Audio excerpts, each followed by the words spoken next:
उत्तर प्रदेश के अंदर सर्वाधिक भ्रष्टाचार यदि कहीं हुआ है तो बनारस की दक्षिण विधानसभा सीट पर हुआ है। जर्रे जर्रे में एक एक ईंट में दलाली खाने का काम किया गया है। आम आदमी की जो जरूरत है वो पूरा करना जनप्रतिनिधि का प्रथम दायित्व होता है। उत्तर प्रदेश चुनाव की अगर हम बात करते हैं तो बनारस की बात कहीं भी उससे अछूता नहीं रहता, क्योंकि बनारस जो है वो काफ़ी चर्चा का विषय होता है, क्योंकि बनारस एक ऐसी जगह है जहां पर पीएम मोदी का संसदीय क्षेत्र माना जाता है और यहां से वो सांसद की तरह से जिस तरह से कार्य हुआ है बीजेपी का, लेकिन यहां पर आम आदमी पार्टी यानी कि केजरीवाल जी का झाड़ू चलने के लिए यहाँ की बनारस की गलियों में भी इस समय देखने को मिल रहा है। इस समय हमारे साथ आम आदमी पार्टी के बनारस साउथ के कैंडिडेट यहाँ पर मौजूद है अजीत सिंह जी।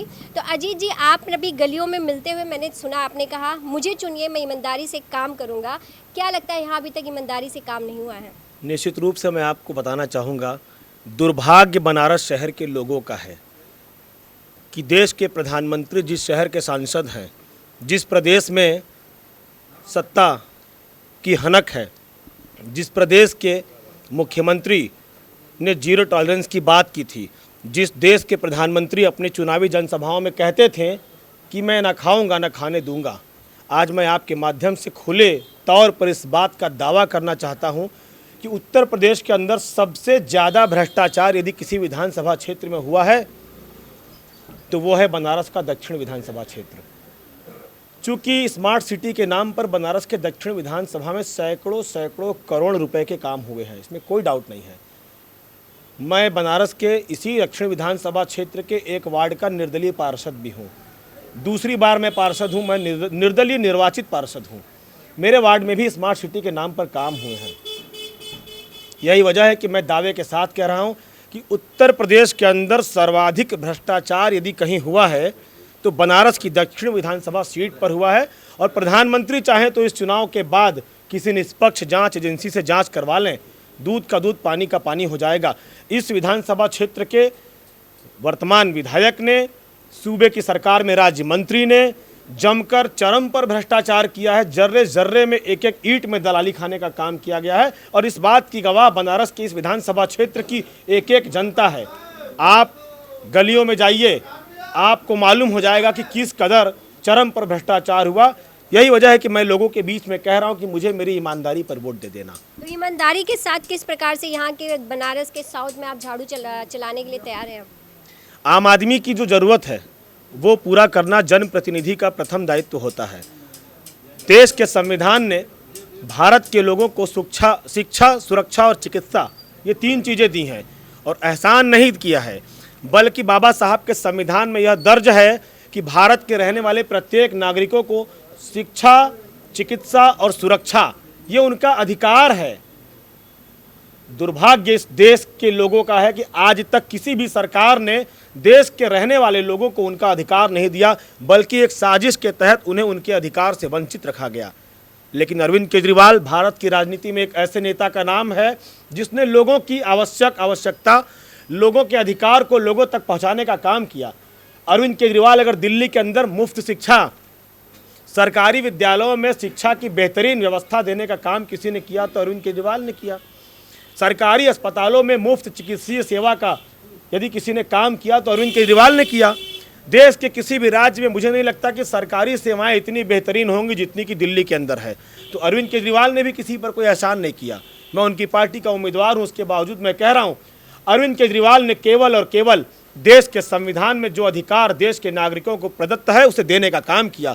और इसी वादे के साथ, इसी गारंटी के साथ इस बार उत्तर प्रदेश के चुनाव में आम आदमी पार्टी के प्रत्याशी के रूप में मैं भी आपके बीच में, जनता के बीच में आया हूँ। जिस तरह से अगर हम इस विधानसभा की बात करते हैं तो यहाँ पर कहा जाता है कि कौन जीतेगा ये नहीं पूछा जाता, यह पूछा जाता है कि बीजेपी इस बार और कितने ज़्यादा अंकों से, वोटों से जीतेगी।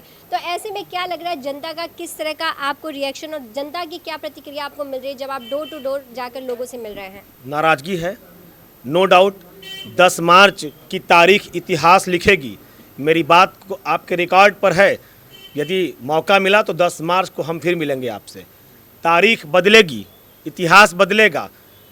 जो नफरती ताकतों ने अब तक इस विधानसभा क्षेत्र पर शासन किया, जमींदोज होने जा रहे हैं। नोट कर लीजिएगा इस बात को।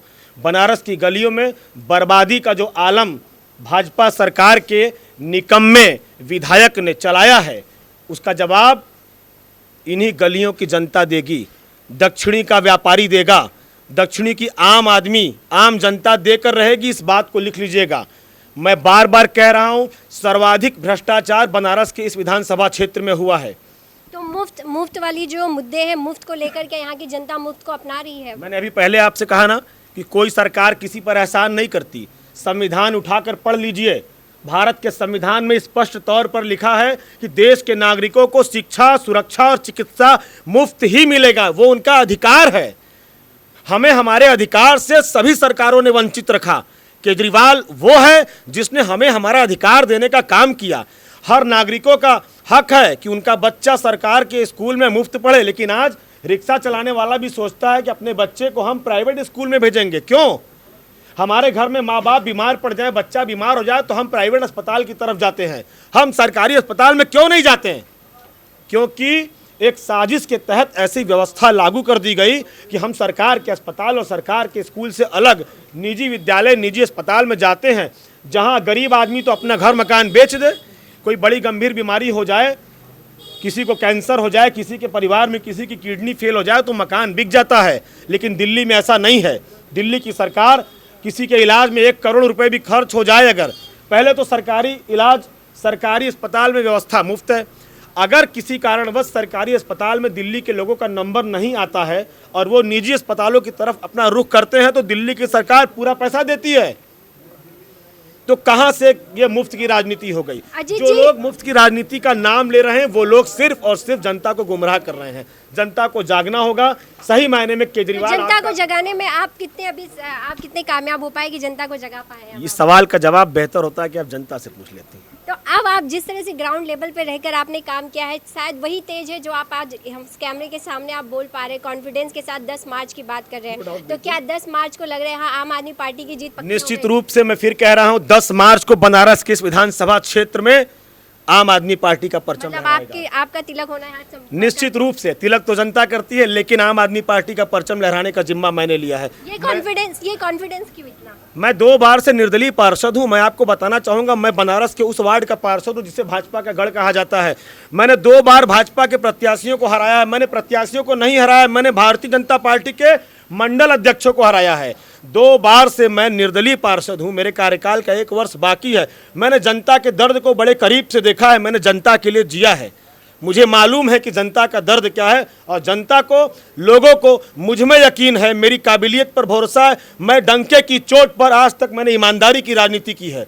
मैं ईमानदार हूं और मैं अपनी ईमानदारी की दुहाई देकर लोगों से वोट मांग रहा हूं। मैंने कभी दलाली नहीं की है और मैं बार बार कह रहा हूं कि सूबे की सरकार में इस विधानसभा क्षेत्र के विधायक ने बेतहाशा दलाली खाने का काम किया है।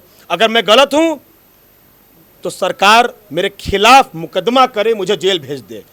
अगर मैं सही हूं तो उस विधायक को जेल भेजना होगा सरकार को। मैं कह रहा हूं, बनारस की गलियों को बर्बाद करके रख दिया है। जमीनी हकीकत जाकर आप देख लीजिए। इसीलिए मैं पूरे भरोसे के साथ आपसे अपनी बात कह रहा हूं और कहता रहूंगा, सच को दबाया नहीं जा सकता। आपने जिस तरह देखा कि आम आदमी पार्टी ने एक ईमानदार, जिस तरह से ईमानदारी की बात को लेकर जनता के बीच जा रहे हैं और उनके फेस पे जो हम तेज देख पा रहे हैं, जो उनके अंदर एक जोश देख पा रहे हैं कि 10 मार्च को मिलने के लिए भी उन्होंने कह दिया। अब देखना यह होगा कि यहाँ की जनता किस तरह से अपने प्यार को वोटों में तब्दील कर 10 मार्च को यहाँ पर उन्हें चुनती है और अब यहाँ पर उन्हें काम करने का मौका देती है। बस आप हमारे साथ ही बने रहिए आगे और भी खबरों के लिए। आप देख रहे हैं सक्षम न्यूज इंडिया, सबसे पहले सबसे तेज।